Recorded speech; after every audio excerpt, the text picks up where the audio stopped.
We are beautifully,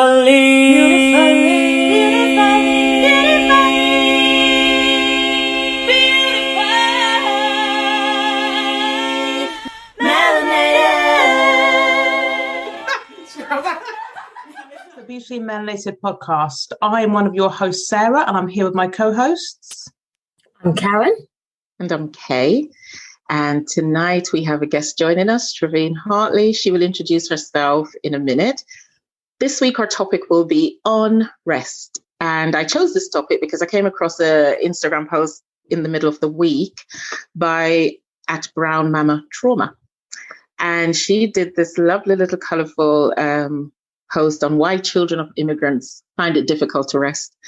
And I reflected on just how often I have to remind myself to rest. It does not come naturally. And in fact, when I'm stressed, I tend to overwork.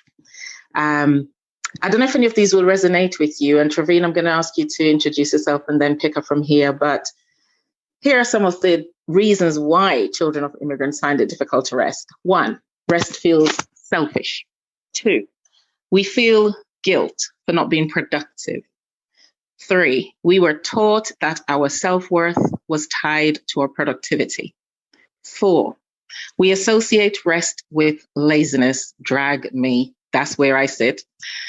Our parents didn't have the privilege to model rest or practice self-care. Absolutely. We watched our parents work tirelessly to provide for the family. And finally, we feel guilt that our parents didn't have the same opportunities to rest. I would say probably all of that resonates with me. I don't know my mother to rest except that one day of week for church. But I'll come back to that. I'm really excited to introduce Trovene. Trovene, say hello, introduce yourself to our listeners. Talk to me about not resting. Hello, everyone. Thanks, Kay. Hi, everyone. I'm Trovene Hartley, as Kay said. I'm a mom of 2 girls. I'm divorced. I am 43. I work in human resources. I'm an avid Formula One fan, an avid gardener, and I was born and raised in Jamaica. A lot of what you said resonates with me. I don't think I ever had any good examples growing up of what rest should look like, except, for when we went to church. We had one day, really, that you were allowed to rest, but it wasn't technically rest because you spent all day doing the business of church. Yes. And ministering to others. Yeah. So, my example growing up was that you rested when you were dead. That was the outlook for us.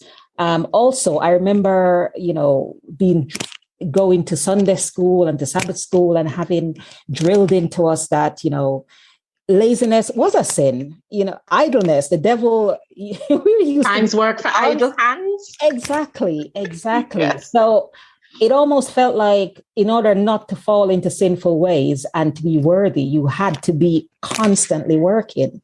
If it wasn't church, it was school or it was the home. And I mean, I don't know about you guys, but I remember my earliest memory at 6 years old was cleaning the floor and, washing dishes and making a full-on 3-course meal on Sundays and, mercy, raking leaves and, doing. You were prepared for it from really young. So growing up to become an adult, I would stop when I was exhausted to the point where I just couldn't go on. And then it felt like, well, you had to rest, didn't you? Because you were sick. Yes. You had no other choice, really. So, a lot of that resonates with me. And, especially the one around feeling guilty for not being productive. And when you're resting, feeling that you're selfish because you're just thinking, well, if I've got breath and I'm awake, I should be doing something, the hustle. Yes. The hustle, it should go on. So, a lot of that, were I think still sits with me today and were the examples I had growing up. Trav, I wanted to ask you, I hope you don't mind me dropping you in it, but when we met, our daughters are 18 and nearly 18, so nearly 18 years ago, your eldest daughter was a little younger than Aaliyah. 6 months, I think, yeah. 6 months. And you were working in Hackney at the time and lived in Kent. Yes. Tell us a little bit about what your day looks like and what time your day started. Well, God, how did I used to do that? And I probably still do it to an extent. I used to wake up at 4 a.m. and I was at university at the time, completing my HR qualification as well as having a baby and going back to work for maternity leave full time. I used to wake up at 4, get the baby ready. I'd either leave the baby with a friend to drop her to nursery for 7:30 so I could get into work for 8:30, or the nursery sometimes would let me pay extra to drop her early. So I'd do the long drive from Chatham to Hackney where I worked. I'd work a full day. So I'd leave work sometimes 5:30. Then I'd come home, pick my daughter up for 6:30 or 7. And then I'd be in the kitchen. Yep. I remember you coming to my house, and most days I was just in the kitchen from the moment I woke up, because the work never stopped. I had to come home, look after the baby, do all the chores. And then it felt like I would fall asleep maybe for an hour. Then I'd wake up, do my schoolwork, do my assignments, fall asleep again, wake up, feed the baby. Honestly, cornmeal porridge was my friend. That used to keep the baby, asleep for a good 4 hours sometimes. And then I'd do it again, and it would just be rinse and repeat every single day for a good 4 or 5 years. That was my life. And then on the weekends, you'd have people over and you'd cook for all of us. Yes. I don't remember ever having a conversation with you where we were both sitting down.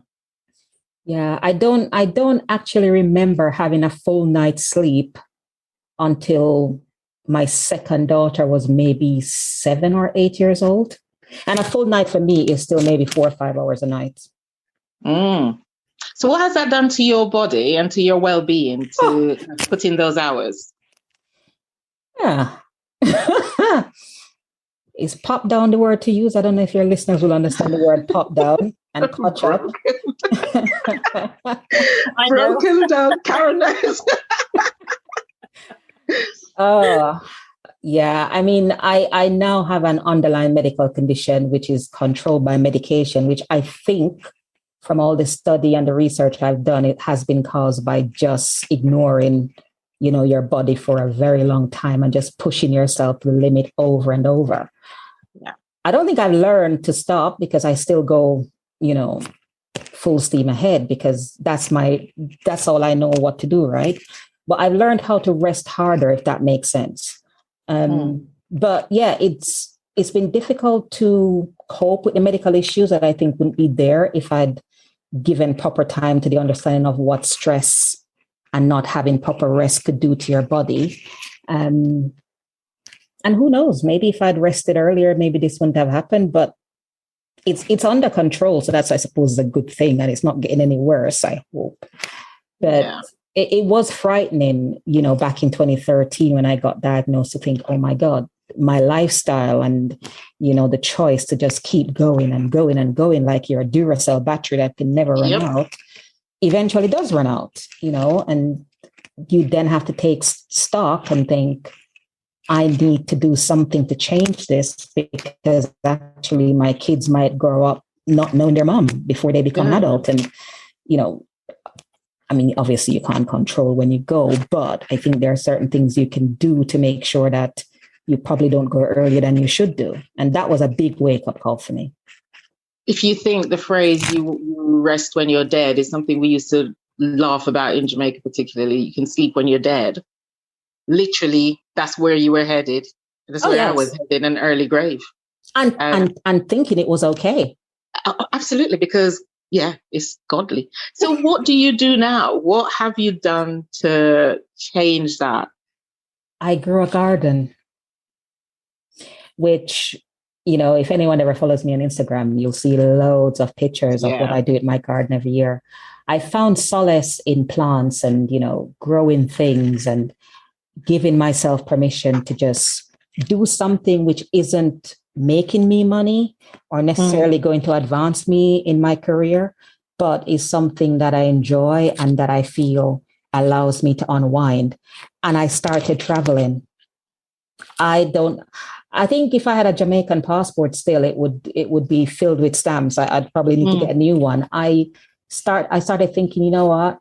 There's a whole world out there to explore there's more to life than just going to work every day or looking after my kids. And I decided, I think in 2015 it was, I really took steps to decide I needed to put myself and rest first, which I still struggle with, but I make conscious steps every day to think, okay, have I booked something? Have I taken some time off? Have I done this? Have I done that? And I find that that keeps me on track. I mean, COVID with the lockdown put paid to a lot of that, like it stopped in its tracks. But funnily enough, I traveled more to Jamaica during COVID than I had in the 20 odd years I'd been in this country because flights were cheap.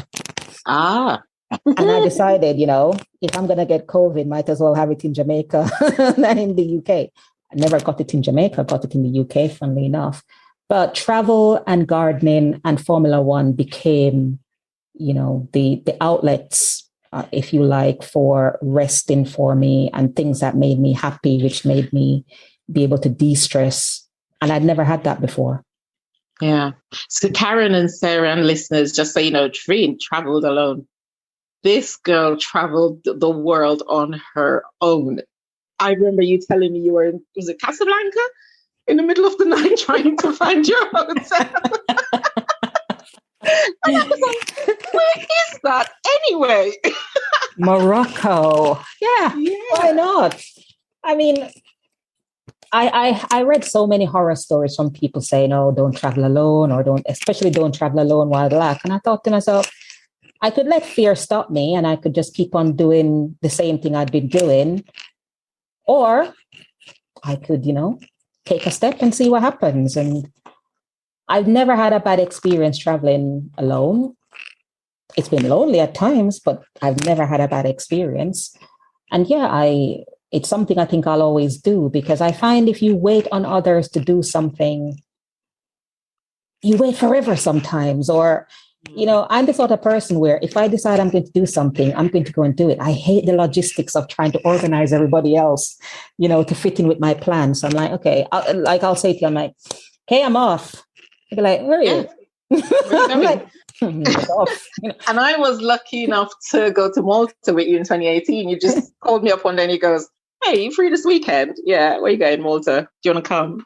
All paid. I just needed to book my flight. I never did anything quicker in my life because I've always wanted to go to Malta. It was a long weekend. And it gave me an insight into what you do when you travel to rest because it was fantastic. And it was Thursday to Sunday morning, I think. Mm-hmm. But I came back feeling amazing. And that tided me over until the pandemic was over, those 5 days in Malta. So highly recommend.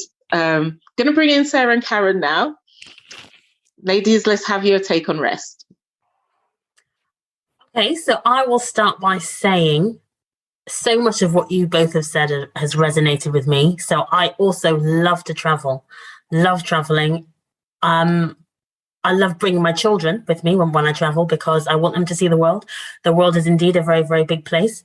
And you can meet so many exciting people, so many different things you can experience, different cultures. And I love to travel. In terms of resting, I thought a lot about this actually since we started. And first of all, I'd like to say that I guess in the Caribbean, due to slavery, I can imagine that idea of resting being ungodly and kind of, being idle and, you're letting the devil in and all that sort of stuff. I imagine that's quite heavily linked to slavery. But even outside of that, I think generally speaking for people of colour, I think because we already feel quite marginalised and quite disadvantaged, I think that we do tend to work harder because we are comparing ourselves to our perhaps white counterparts in a lot of instances. So, for example, the children I work with at school, we have a very large population of children of colour who come from London and they come to school all the way in Kent. And I noticed that at the weekends, they'll go to tuition, lots of, so they'll have like science, they'll do English, extra maths. And I think largely that is due to the fact that their parents want them to be prepared. They want them to do well academically so that they have better chances. So I think lots of things play into this, right? For myself, I think it's really important to have a work-life balance, right? So I'm very fortunate. The job I'm in now, I work term time only. So I'm actually off for the whole summer. How lucky am I? Very. I can't imagine. Trovene, did HR approve that? I'm sure her contract says that. And I've worked in schools a lot. I mean, the job I had prior to this was not. It was in the NHS, and therefore I had, 5 weeks annual leave, whatever.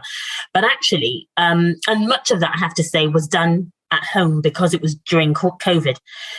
But having worked in the education system and working in schools so much of my life, it would be very difficult for me to take on a job where I only had, say, 4 weeks a year. That would be crazy to me, that I would work flat out, all year and only have 4 weeks. So I'm very, very lucky. Like I say, it's term time only. And I think it's really important because what happens to us, it's teachers and myself, you get to the end of term and you are hanging on by your fingernails. You just can't wait. And then often we get ill because we've just pushed and pushed and pushed through the term. Holiday comes and you're just a mess on the couch. So I think it's really important to try and have some kind of work-life balance. I do work very long hours. I've been doing 10-hour days really at work. It's a new post. It's a new role. I am a department of one. So therefore, I do tend to do a lot of it. And like I said, I've been doing 10-hour days. I don't mind because I know that I'm going to be off all summer. So I do kind of push myself. I think, like I say, for me, it's important to get that balance, right? So yes, I do 10-hour days, which is crazy. But like I say, I know I'm coming up to a break. It's difficult, isn't it? I mean, for my children, I'm just trying to think of what I'd say to my children. So my eldest daughter, she's going to be 21 in October. And as a child, she obviously went to school, she came home, we did lots of activities. I do believe in extracurricular. I think it's really, really important for personal development, growth, social skills, all that sort of stuff. So, I don't know, you name it, she did it. Trampolining, brownies, horse riding, whatever, gymnastics. So she was a very, very busy child. And I remember thinking, busy child makes for a busy adult. Because for me, that was really important, that she would be productive and that she would be, resourceful, and she would, want to get out there and do things. And she's like it now. She, that stayed with her. When she comes home from uni, she works in London and she does shifts as a waitress, or she works in a bar, things like that. She's very independent. She likes to earn her own money, which I love because the bank of mum is dead. So she, she works hard. Like I say, she's in her second year of uni. And I love that. I think she's productive, right? Now, my second daughter is only 13. And she used to do a lot of things when she was little. This is pre-COVID. So she went to theatre school. She did a lot of dance. She was very, very active. Because, like I say, I really do champion those sorts of things. Then COVID hit and she became very, very, very withdrawn and very lethargic and the complete other end of the spectrum, right? So I'm not saying that she shouldn't rest. I think rest is really important, but it's to the point that we are horizontal mostly. I don't think that's productive and I don't think it's healthy. I don't think it's... So I think when I'm thinking about rest, I mean, she'd say, but mum, I'm tired. I've had a heavy week at school. I'm not saying she isn't, but it's that, for me, it's that balance, isn't it? Right. And I don't think she's got the balance right. She's in her room a lot.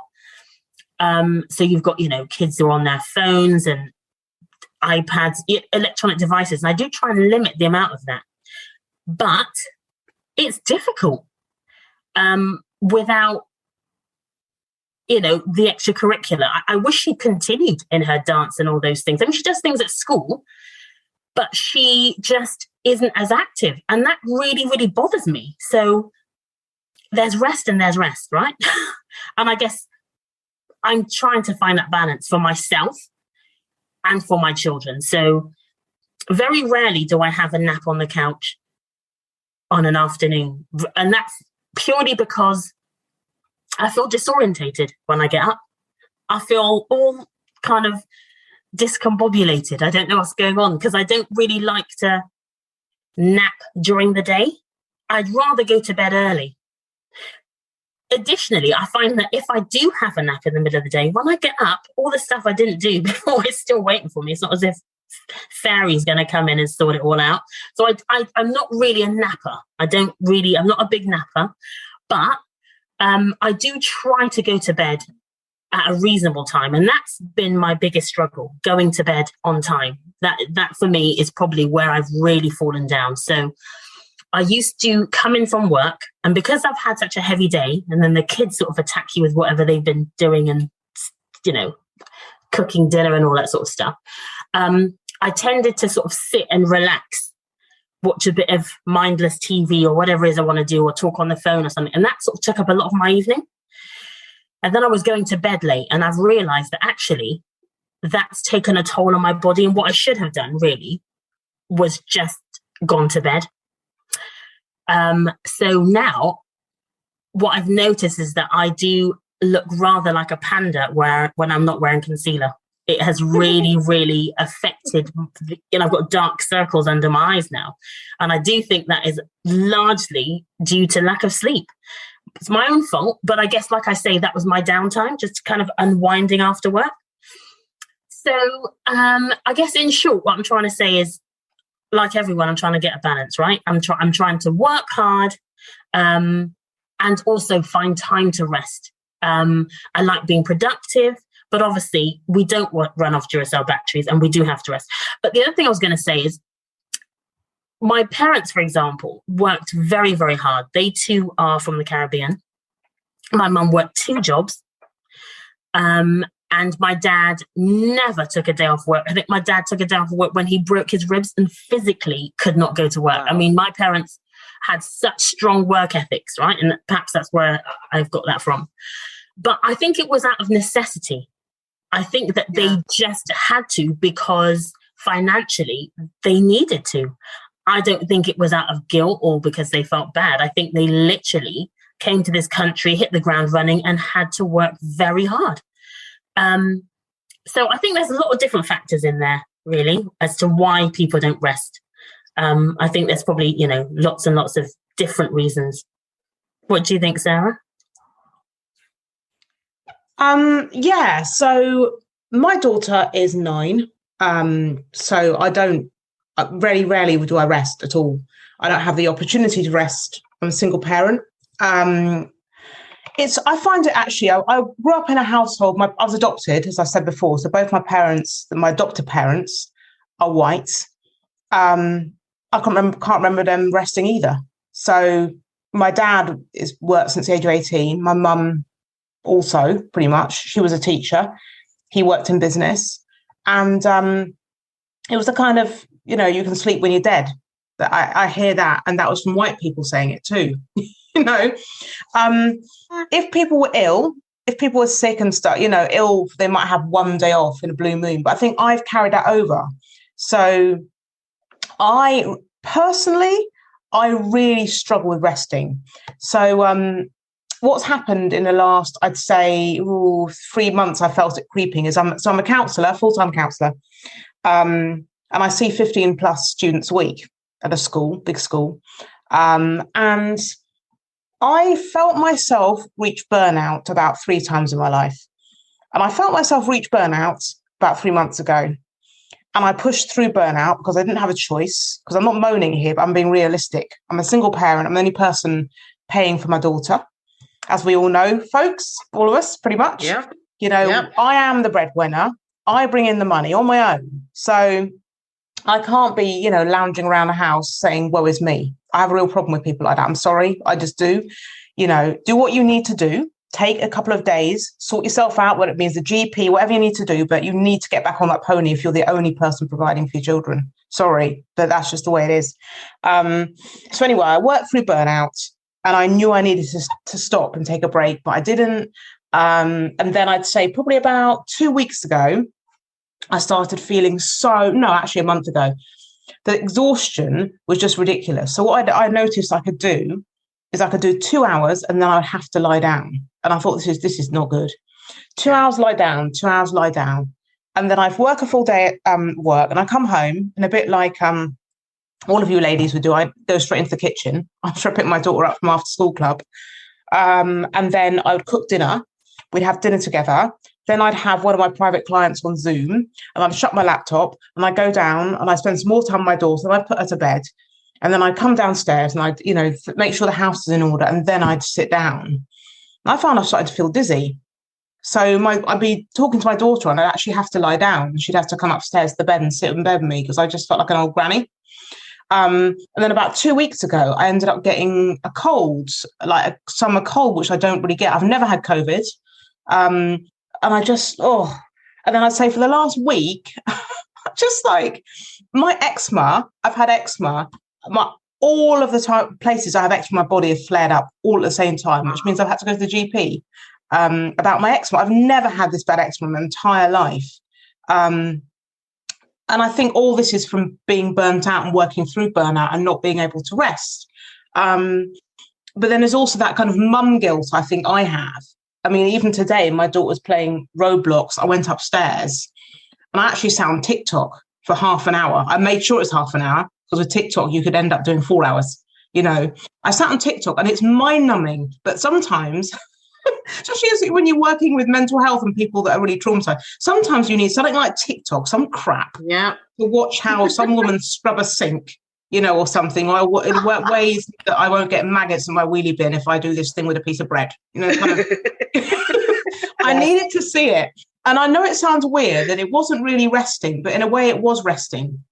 Because I was just lying on the bed, watching crap on my phone for half an hour. Then I stopped it and I went down to with my daughter. But I had a mum guilt moment. I thought, oh my God, I should be down there doing Play-Doh and painting. But then it becomes some big anxious mess if you do that. And that's not productive either.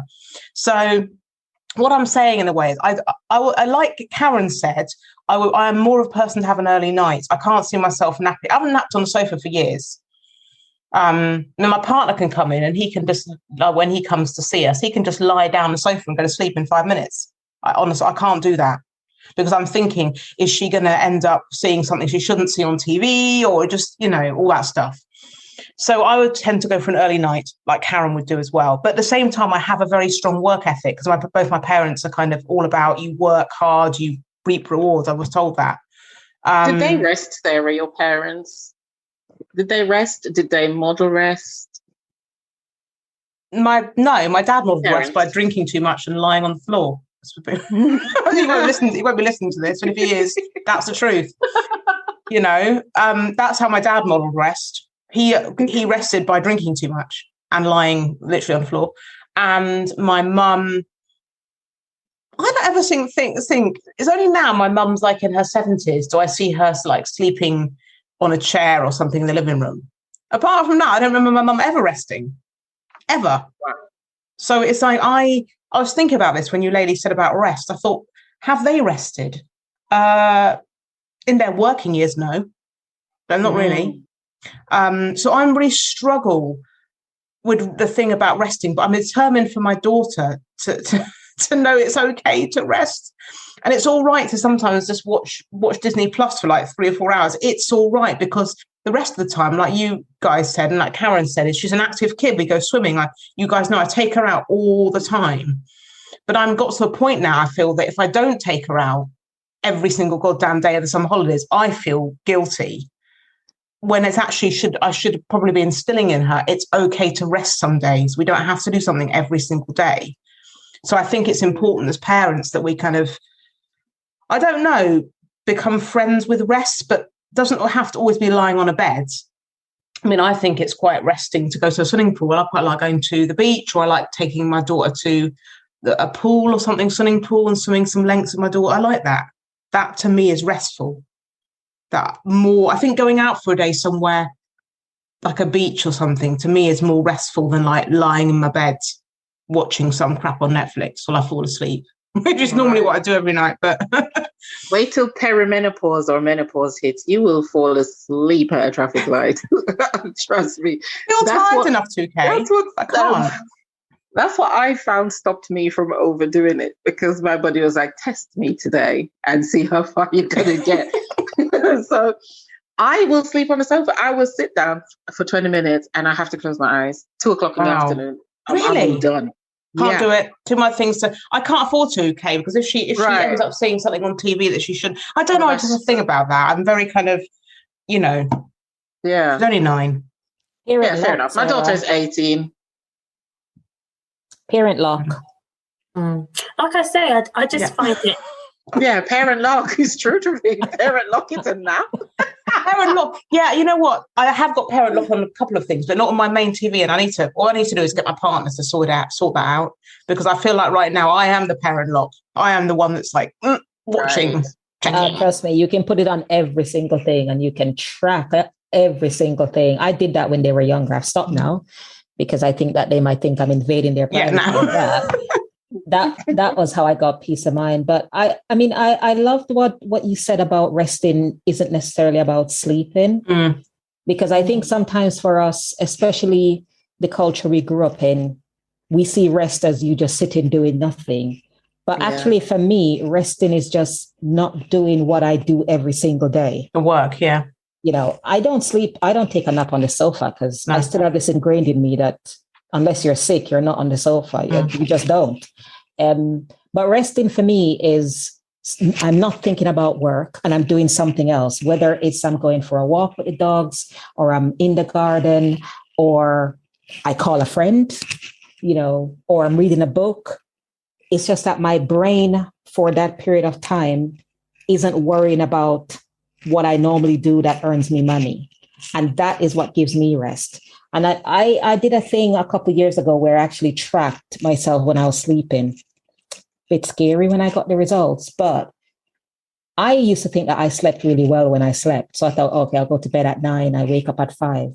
But this tracker was showing me that, for even a 7-8 hour span, even if I was physically asleep, my body was only resting sometimes properly for 2 hours.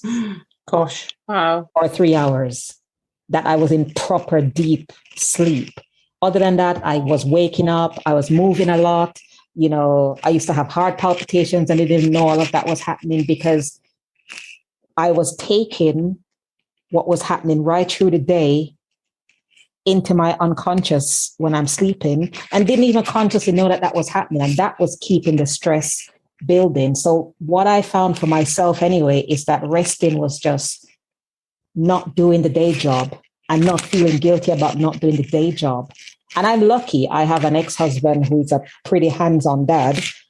So, half of each month I don't have my kids. So the mom guilt that I used to have when I was with him overnight kind of went away. Well, it didn't really, because you still worry about, is he combing their hair properly? Am I going to walk down Chatham High Street and see them looking like vagabonds, But, over time, that anxiety fades and you think, you know what?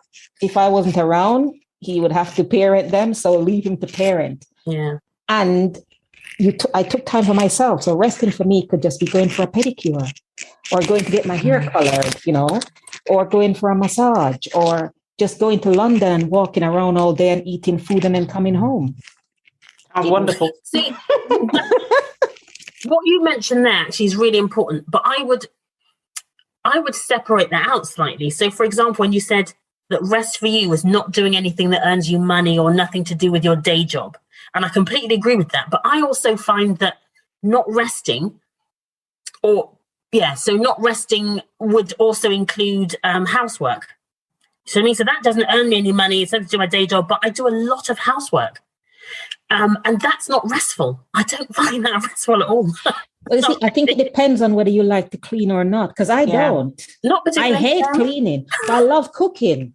So cooking for me is restful. It's restful. I find joy doing it. But looking at the laundry, oh my God, kill me now. You two should have a curry goat off, because Trovene curry goat is legendary too. And she does love to cook. I can't stand cooking. If I never have to cook again for the rest of my life, I would love that. Really? But but pottering around the house, not doing anything in particular, that's one of my best ways to still my mind. My problem is I could be laying down and my mind is going 10 to a dozen. It does not turn off. Yeah, I'm the same. And even today, I was in the garden, in the house, in the garden, just enjoying it. And all my mind was, do you know how much you could have gotten done? You haven't done your stuff for your MA. You haven't done anything. You haven't. And it was just driving me mad. The other thing, Go on. The thing I was going to say about that's a really, really good point. I find that my mind is restless, right? Yes. So even when I go to bed, I imagine I'm not sleeping very soundly either. I used I think it was an app I think it was a Fitbit or something.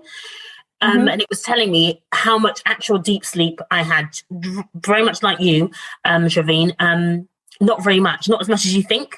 So my mind also works 10 to the dozen, but I don't find housework restful. I don't find cooking restful. I cook either if someone's coming over, it's quite a nice thing to do, isn't it? It's a dinner party or making an effort. But day to day, I'm cooking purely so that my kids and I can eat. That's the only reason. My resting would be more my walks. It's not restful, but it's great for the mind. Yeah. So that kind of thing. But I do find that I do a lot of housework and I don't ask my children to do it. Quite rightly or wrongly, some people would disagree, but my children only have to tidy up after themselves. So like my youngest, who's still at home, she tidies her room. What I don't want to do, which is what was done to me, I should say, as a child, was I had a lot of chores. So I could cook a mean curry goat and rice and peas when I was about 14. I washed up, I did everything really. And that was purely to help my mum, because like I say, my mum worked really hard. And I don't want my children to have to do that. I'm not saying they can't help or they can't do things or, clean up for themselves, but they're not a commodity, right? And I don't believe that they should be in here gutting fish and, do you know what I mean? Thanks for that, Karen. Yeah. They're not little slaves. And the gutting fish, I used to get proper beaten for refusing to gut a fish. The thing terrified me. And I would just take the beating.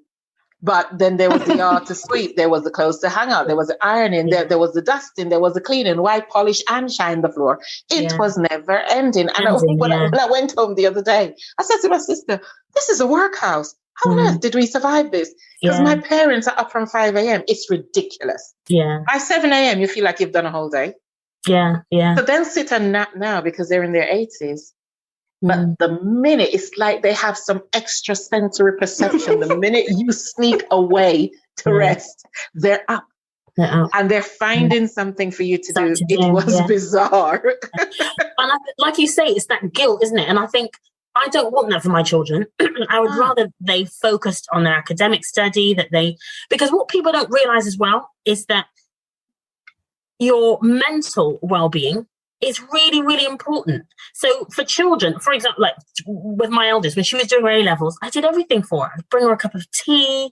I'd make sure she had what she needed. I made sure that everything was clean and tidy, so her environment was nice for her, so that she could then have the brain space to study. And she's now, like I say, second year uni, and she's the tidiest person in that flat. She's always saying to her, oh my gosh, mum, so-and-so left a can of beans out, so disgusting. Not that she tidied herself, but she lived in a house that was tidy, and therefore she then wanted to, live in a clean environment. So I don't think we have to work our kids like workhorses. They don't, that's just not necessary. Having said that, my mum is going to be 81 in August, and that woman, I tell you, if I go and stay with her now, she lives in Bristol, she'll be up, crack of dawn, she'll be frying dumpling, we'll have a full breakfast every morning for the duration of our stay. She'll cook dinner, she'll go shopping. I mean, honestly, but I think for her it works, because like I say, she's going to be 81 and she's healthy, she's great. So I think it's not for everyone, but my mum definitely she seems to sort of flourish when she's got lots to do, and I think for her not having anything to do would have the reverse effect. So yeah, I don't know. Everyone's different, I guess, aren't they? Yeah, my dad's the same, Karen. My dad will be like planning out. I think because they are retired. If I'm coming over there with my daughter, be like, okay, when you guys coming over? Come over for lunch. Okay, so he'll be busy. Obviously, he's white, so he doesn't he does season the meat, but not. But he'll be doing something to the meat, or it'll be slow roasting it from God knows what time, preparing it, and it's constant. It's the preparing of the food and the cooking for hours and hours and hours. And my dad's actually quite a house proud man. Actually, he is a person that will be mopping the floors, and their house has always been spotless. I've always grown up in a spotless house. I was saying to a friend the other day, I don't remember seeing my house messy ever, not once, my entire life. And even now, they do it. They are so, they have a bit of help with a cleaner for some bits of the house because they can't bend down so much. But I think they take great pride in that. So yeah, they're the bit like your parents are, Karen, or your mum is, Karen, you know, preparing for your visits. If I was there in the morning, every morning it would be like a breakfast, lunch and dinner. And to the point where it's like, I'm not sure if I could even eat any more of this, you know, but there's none of that because you're going to eat it anyway. So, and then after that will be biscuits for my daughter. And after that, she'll be eating ice cream. And it's just, yeah, it's full on. It's full on. So yeah, it's, yeah, there is no, I can't really see them. I can never see them sitting back for a whole day doing nothing. Sitting in front of the TV doing nothing. That would be the end of them. You know, they couldn't do it. No way. That's my fantasy, to have nothing to do. I don't know if I'll hate it when I get there. I'll be so bored. I work 2 jobs and I'm studying. My fantasy is having nothing to do for days on end. Really? The thing is, yeah. I said to my daughter tonight, I was lying on the bed saying, she said, is Mummy tired again? I said, yes, I am. I'm really tired. And she said, I'm not tired. I said, that's good. I'm glad you're not tired. But I said, I probably need, Naya, Mummy probably needs a good week of relaxation, of chilled out time. A bit like when you go on a holiday. For the first week, it takes you to relax. Then the second week, you finally relax and you have to go back again to come back, like a 2-week holiday. But yeah, I think for me, ideally I need a good week and a half. I would like 2 days. In an ideal world, I'd like 2 days on my own. 2 days on my own. I don't have to cook because, to be honest with you, right now I just eat 1 meal a day. I can't be bothered. But I have to cook the whole 3 meals because I have my daughter. But really, if it's just me on my own, I just have one thing and that's it. So yeah, but yeah, I can't imagine a whole day just doing absolutely nothing but watch TV. So many nice things to do. I'd read. I sit in the garden. Go to sleep, Karen, if I read. But I like go down a Twitter rabbit hole because I love Twitter. That's the thing that stills my mind is Twitter. I would just love not having anything expected of me because my mind is more tired than my body right now. Yeah. I think that's what it is. My mind is exhausted. I get the brain fog from perimenopause as well. So sometimes it's just blank. It's like, okay, what? And I could sit. When I came back to Jamaica, I could remember my password to log on to my computer. My mind so it's because my mind is so tired why I look forward to nothingness. But I think, like we said, it's having the opportunity to rest. So, for example, if I won the lottery, would I do nothing? No, I would. No way. I would do something because it's great to rest, and rest being the operative word here. Resting is great when you've been really busy, but to do nothing sort of permanently for the foreseeable would be a death sentence. Mind-numbing. It would be mind-numbing. I remember going to a spa with some friends, right, for the weekend. And honestly, that was just too much time to be horizontal. I just could not. It was lovely initially, right? So you get your massage and but honest, like 3 days of it, or I think it was a 2-day trip. But I don't know, that was just too much time to do nothing. I just felt, I don't know, like things started coming into my head. I was thinking, I don't know, like it was not good. It was not good. It's not, it's, I remember this ex-partner I had, and his granddad used to sit in the same chair watching TV all day until the day he died. And I just thought, oh, God. And he didn't have a disability or anything. He didn't. Thing is, he worked he worked his whole life. He never took a day off, apparently, the man. So and again, it feeds in what you said. By the time he got to like 80 or something, he just literally sat, and I felt like he was just rotting away in front of the TV. And then he died there, pretty much, in the house, I think.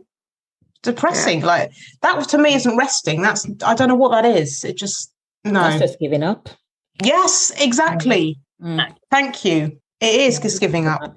I looked at him and I thought, all these grandchildren around him, full house of 30 people, all eating, and he would just sit in front of the TV and we'd all be milling around all around it. I just thought, It was like he was in slow motion or like stagnant, and we were just like fast forward all right. Oh no, I don't want to do that. I don't want that to be me.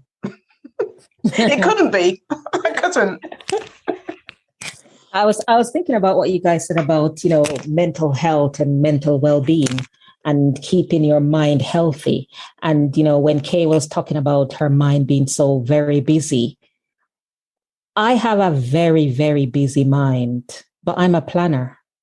And I decided a couple of years ago, I was going to put my mind into compartments and make it behave itself. Because if you allow it to, it just runs away and, it just does what it likes. I sit and I've planned out my life for the next 10 years. I've done the big picture, the medium, the small. Yes, because this is how my brain works. If I leave it alone, I'm worrying about something 20 years down the line that may never happen. So I've got to train it to behave itself because it just runs away, Interesting. Spot on. Spot on. Love that. Yeah. And I found I write a lot. Journaling is my thing. I used to have a whiteboard behind me, which only came down because I redid the kitchen recently. And I would have up, okay, this is the plan for the month, and this is how I'm going to get there in tiny increments. And when I'd sit and I'd feel my mind go busy, which for me, how I would sometimes realize, okay, my mind is getting busy, is I would have restless leg syndrome. Like literally, my legs would just start going. I wouldn't even be aware of it until I'd catch myself. And I'd be like, oh. And then I'd write down, okay, what is going on in my mind? And I would sit down and think, okay, and I would write it out, even if it sounds like nonsense. Is it money? Is it men? Is it the kids? Is it this? Is it? And I'd write it out and think, okay, and then how can I approach this? And if I didn't know something, I'd go and try to learn about it because, I went to Manning School, big up the Blue Bloods. And, our motto was life without learning is debt. So for me, I could tackle everything if I could learn it, which is probably why this year is probably the only year I haven't been in school since I've come into this country. It's a madness. But I found by journaling, I also go to counseling every now and again because I'm going to be frank. I think counseling is important, but I can't handle it all the time. There's only so many truths I can handle about myself, in any given time period. And then I have to take a break from that. So every now and again, every year I make sure I go counseling, but it's not a regular thing. I just need, certain truths in my face. And then I'm like, okay, that's enough now. Let's take a break. I journal, I write out mind maps, and I have plans. And that I found quieted my mind somewhat, which gave me the opportunity for when I'm doing something else, I can rest. But the problem I have is I enjoy my job. I love what I do. So I could do it and just go on and go on and go on and go on. And, earlier, Sarah, you were mentioning about having eczema. Whenever my body isn't getting enough rest, I get bad eczema in my scalp. And that for me is a sign to go, you know what? I need to take a day off. Yeah. I need to stop. And so I do. I stop for a day. But like Karen said, a weekend in a spa would be too much for me. 24 hours and I'm done. Actually, one massage and I'm done. I can't handle the whole mud and everything else. Glad it's not just me. I'm glad you said that. I thought it was crazy. I thought everybody loves a spa, but I'm so glad it wasn't just, I was just bored. No. One massage and I'm done.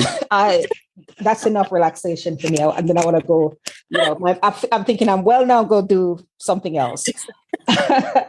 But for me, it's making sure that I plan in restful things and making sure that along the way, I'm being conscious about doing things that ensure that I get enough rest, doing things to ensure that my mind is healthy mentally.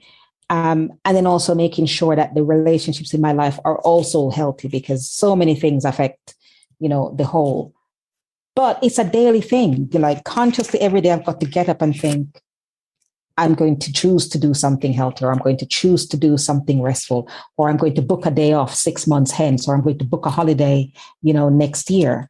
And it takes planning. And sometimes you can be spontaneous, but, if you have kids, like we all do, and, if you're a single parent, like most of us are, then it's not so easy to be spontaneous. But I find for me anyway, that planning works really well in helping me to stay healthy mentally, because I'm an introvert, and there's only so many extrovert things I can handle, and so many things I can handle which come at me without me being prepared before I just go, okay, now stop everybody, close my door, and I don't come out for a while. You don't come out for a 4-day weekend. It's like literally. You know what you said though, Trovene? You said about your whiteboard. I was just laughing because I have a whiteboard in my kitchen. And when you were talking about that, I thought, oh my God, I'm not the only person that does this. So I have a whiteboard in my kitchen. And I'm very business minded, and it's almost like, those detective movies where they could put a picture up and then they put a string to the other person and that person's connected to that person. My brain can get on like that, especially when I've got a new idea. I'm a quite entrepreneurial person, I've realized in the last couple of years. So on this whiteboard, I'm writing how many clients I need, how much money that will make, what that money will do. This can go to that needs paying. And I'll have a list of all different stuff I want to do, my goals, checking off dates, times. I go in on that stuff, and it kind of revs me up. I get really excited about it. But then I'll find I wake up last night and I was like, my heart was pounding and I was thinking about what was on the whiteboard. I thought, that's not healthy. And I'm so tired. Well, you know what I do when I get that way? I come downstairs and I think, oh, a line got smudged somewhere or something that should be connected isn't. And I quickly write it and I go back to bed. Because normally there's something wrong with it. No, the journaling is, again, I'm like you, I journal. And I think journaling is amazing because sometimes with journaling, you can write things out and you can suddenly realize, oh my God, a bit like when you're in therapy. Oh God, that's connected to that. So I hear you on that. I journal too. And I also write a gratitude list every day because I find that really helpful in focusing of my mind. But it's just, I'm just jumping when you said about the whiteboard because I thought, God, I have that whiteboard in my kitchen right now. And it's full of all different things that need to happen this summer before the end of September. That would terrorize me. A whiteboard. I love it, Karen. It's like, to me, it's just like, it's almost like, I feel anxious to hear when you talk about it. No, it's like orgasmic. It's just like, yes. Me out. You know what? I used to have a diary as a young person. I used to keep a diary, and I find that lots of my creativity or lots of thoughts come to me at night. So sometimes I keep a notepad by my bed to write things. But recently, I've kind of leveled up and I've started leaving myself voice notes. Wow. So it could be, I know, get me. So like the other night, I had a revelation about what love was and what I thought love meant. Mm-hmm. And I left myself a voice note to play back at some point. I think it's really important to get your thoughts down, whatever it is, whether you need a whiteboard, notepad, diary, like I say, whatever it is, but just to get those thoughts out that otherwise you'd forget, wouldn't you? Because you have this moment of like brilliance in the middle of the night. And in order to keep them, record them. Yeah, that's what I've started to do. So I've got all these little voice notes to myself now about all my thoughts. So, but I do get what you're saying about, just getting your thoughts out there somehow. Yeah, it has to be out there. So because otherwise I think if I don't get my thoughts out some way, then I'll never rest because I feel they'll just come up like a library. And then in the end, and if I don't if I don't get the library, if I just get to keep things in, then I'll become anxious and then it's just over after that. To be fair, this is rather like CBT, what I do all day. It is rather like that. It's getting your thoughts out, sort of compartmentalizing them and sort of separating your worries from your fears. And if it's a worry that you can actually do something about, then you do something about it.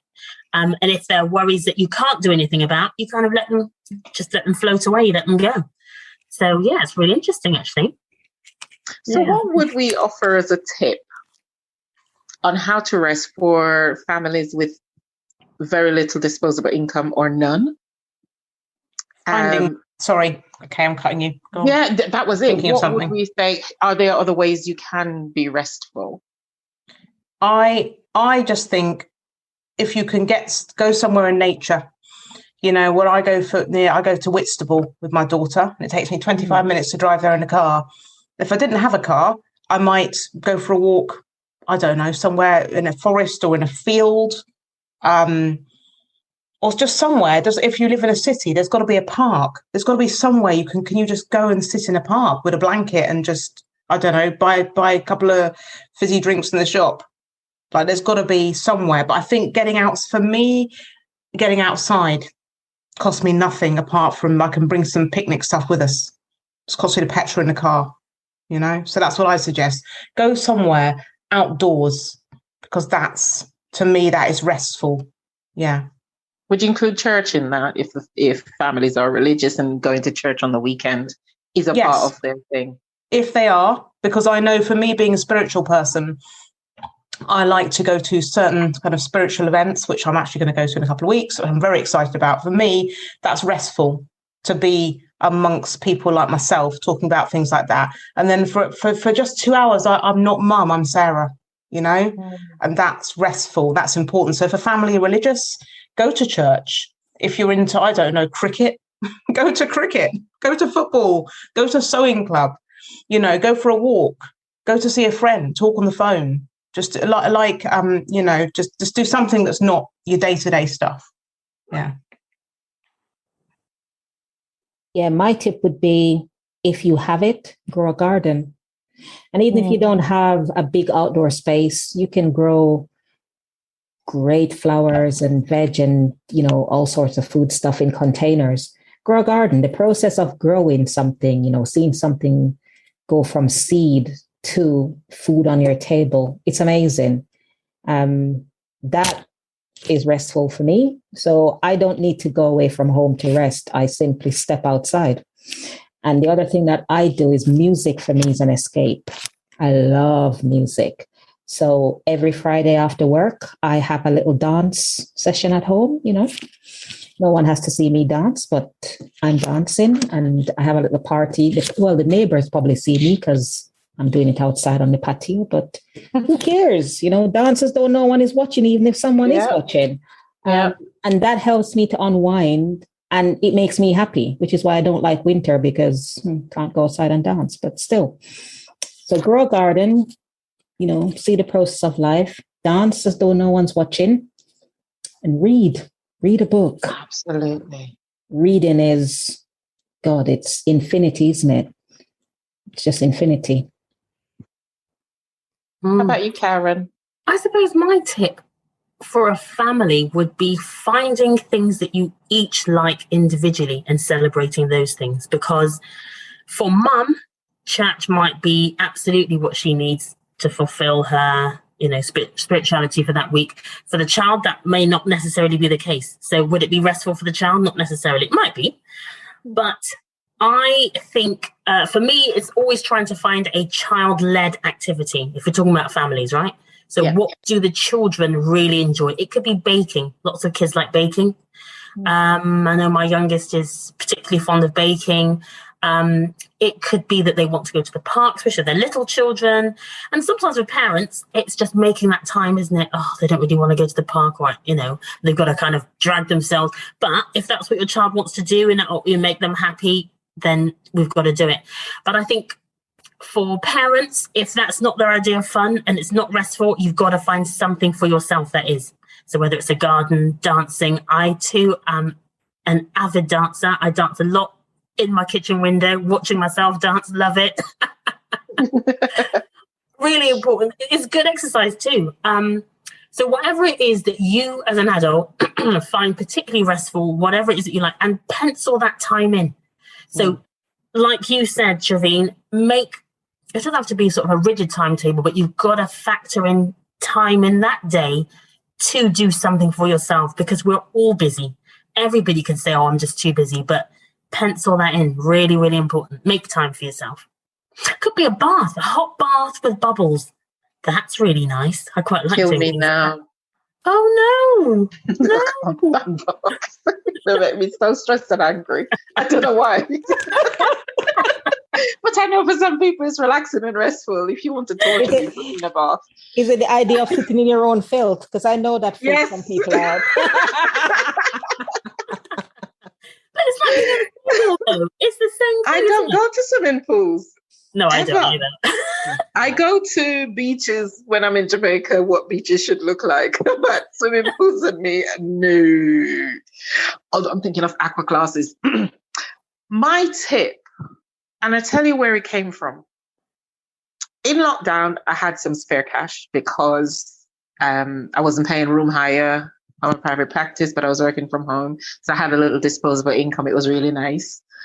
Not a position I'd been in before. So the daughter and I used to go on long walks, and we love going for coffee together. Oh my gosh, it's just the best thing. So as things opened up, Costa, we're like, yes, get in the car, get to Costa, have a coffee and a chat, or eating out, anything like that. We love that. Now that, the disposable income isn't there, we still go for walks. All of you have been to where I live. It's a lovely village, and we have a cute little garden. And we make iced coffee at home and sit in a garden and pretend we're in Spain on a terrace somewhere. And it's really nice. It's not Costa, but it's really nice, because what's really beautiful is the time together and the chats we have, and the talks about our future. And we karaoke most Sunday evenings. We were just belting out some tunes before we started recording. We sing. That's our thing. Singing, playing games, Uno. Trovene and I used to play Scrabble for hours. Oh my God, do you remember? Yes. Board games are my thing. It just frees me. Love board games, love reading. So, if you're a family on a budget, get a game from a charity shop and play. Play is regulatory, it's good for your nervous system, and you laugh and you spend time together as a family. So you can still rest on a budget. Kay, before we wrap it up, I just want to say I agree with you about the play thing. That's one thing I forgot about, because myself and my daughter, she likes playing like charades, and we'll make up our own stuff, and we'll do really silly things. Like she'll, I don't know, just to make impressions of the people down our street and stuff. And she's 9. She's spot on as well, the impressions she does for the neighbours. And I have to guess which neighbour it is and stuff like that, and which people on the road. And that's hilarious. Sounds like so much fun. But I have to say, Julie, I don't like gardening.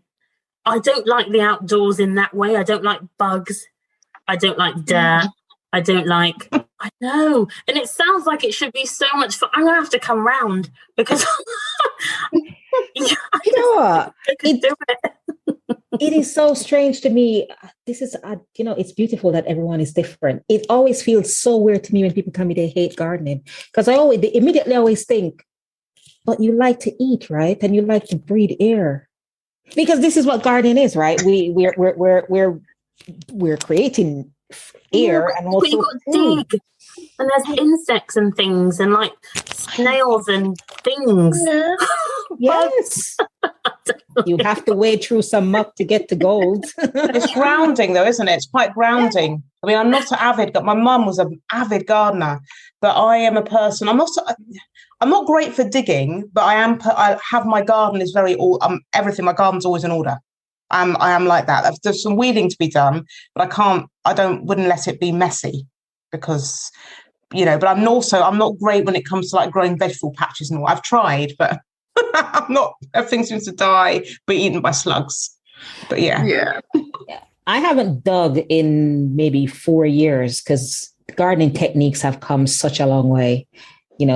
I do raised beds, no digging, but there's still snails and lots of bugs. After a while, it just like... And all your fruit trees are bearing fruit, Trovene. When I was there last week, the apples and the pears and the plums the trees were heavy. Yes. I'm coming to loot.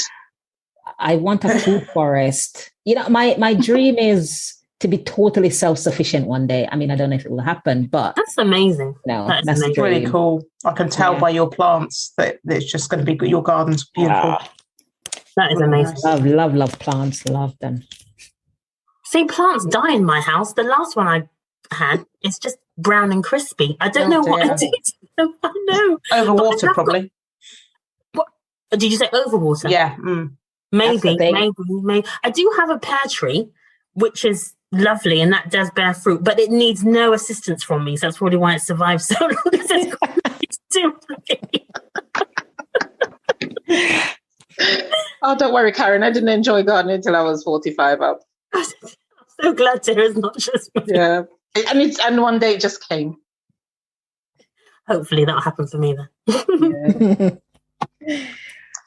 Well, ladies, I think we're finished with this episode. Anything else to add before we sign off? Well, just to say thank you for having me. I had a brilliant time. Thank you for coming on. It was lovely to meet you. It was definitely. Thank you so much. Yeah. Very and welcome. One day we can probably sit in your garden and record the podcast from there. Welcome anytime. Thank you. Yeah, thanks for joining us, Trovene. So, now that we're on Google, Trovene, can you please tell us how you found our podcast on Google? Because we've only ever advertised Spotify. How did you find us on Google? I just typed your name in because I have an Android phone. So Google is my podcast platform that's on my phone. And I could never remember my login for Spotify. So I literally typed you in because I thought, well, if you're on Spotify, surely you're on Google. Right. And there you were. You came up immediately. All right, listeners. Yeah. So we are on Google, Beautifully Melanated Podcast. Mm-hmm. We're on Spotify. We have an Instagram account at Beautifully Melanated Podcast. And our email is, well, what's the email? Brain fog. There we go. BeautifullyMelanatedPodcast@gmail.com. Thank you, Sarah. See, it does happen. The brain fog, it just comes. And thanks for listening. Hope you enjoyed this episode. As usual, send us your questions, your comments, your feedback. We'd love to hear from you. Bye for now. Bye. Bye. We are beautifully.